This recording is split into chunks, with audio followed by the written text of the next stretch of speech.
Charity,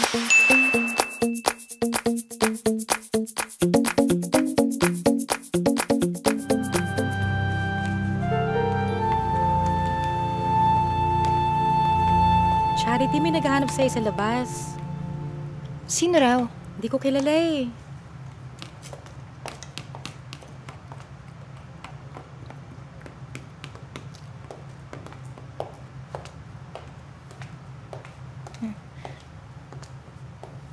Ikaw? Paano mo nalaman nandito ako? Hindi na mahalaga yon. Bago mo ko awayin, sampalin, o di kaya buhusan ng asido sa mukha, pakinggan mo muna ako. Bakit ko naman gagawin yun? Well, for one, dahil ginulo ko ang buhay mo.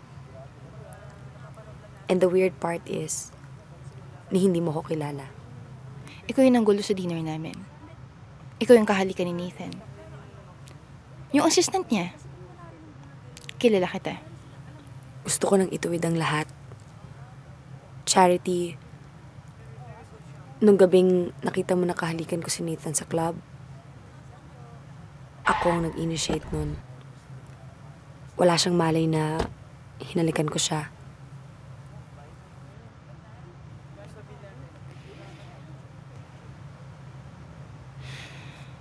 It really doesn't matter now. Sige, may ginagawa pa ako eh. Hindi mo na ba siya mahal?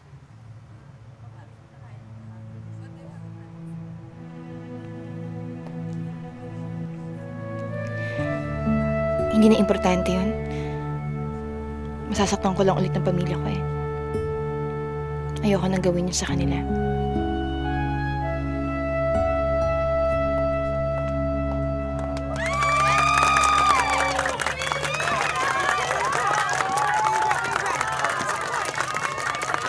Pinapagod po ako ni Timothy dito. Oo, ayun, kakanta na siya. Anton, this is Charity. Hi, I'm Si Charity. Anton, Nice si to meet you, sir. Timothy. Dito sa time.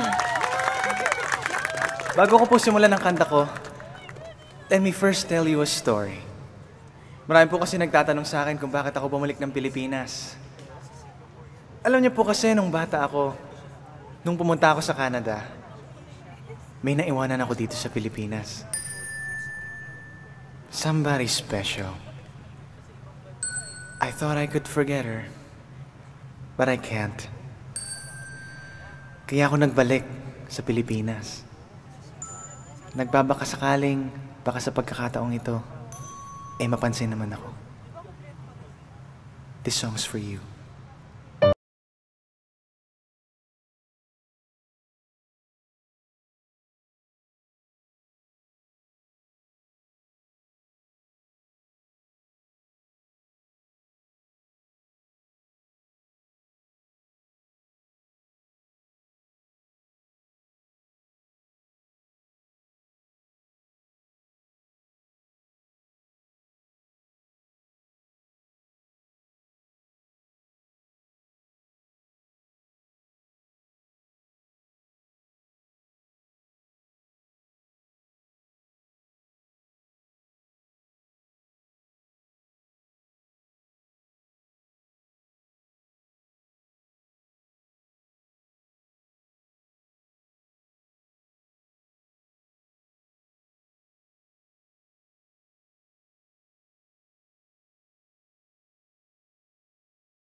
Charity!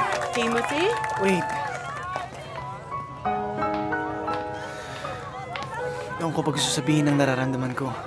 Nung bata pa tayo, nalilito lang ako noon, di ko alam kung in Fukien ba o in Tagalog. Kwa ID. O mahal kita. Timothy.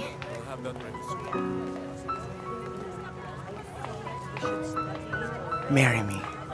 Hindi ka na magiging malungkot. Hindi ko alam sasabihin ko eh. Alam mo naman ang pinagdadaanan ko, hindi ba? Hindi mo naman kailangan sumagot agad eh. I can wait.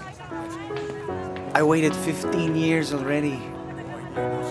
Ano ba naman yung maghintay ako ng konti pa? Just don't say no. Sige. I will not say no. Thank you.